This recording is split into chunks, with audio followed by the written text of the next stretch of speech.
In today's video, I'm going to teach you how to give access to developers on Shopify.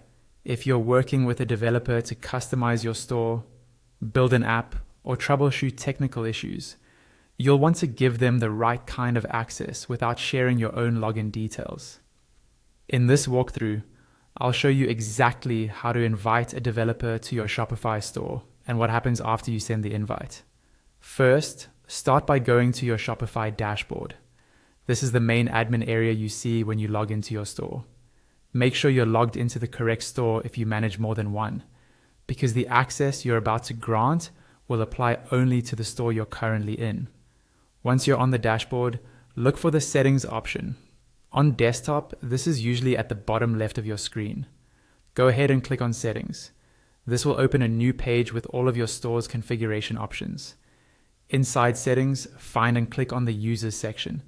This is where you manage who has access to your store, what roles they have, and what they're allowed to do. It's a good idea to review this area from time to time to make sure only the right people still have access. On the users page, look for a button or link that says Add Users and click on it. This is how you create a new user account for your developer, instead of sharing your own owner or staff login, which is not recommended for security reasons. A form will appear asking for details. Here, type in the email address of your developer.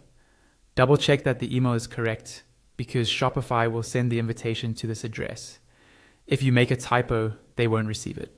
Next, click on Assign. This will move you to the permissions and role selection step.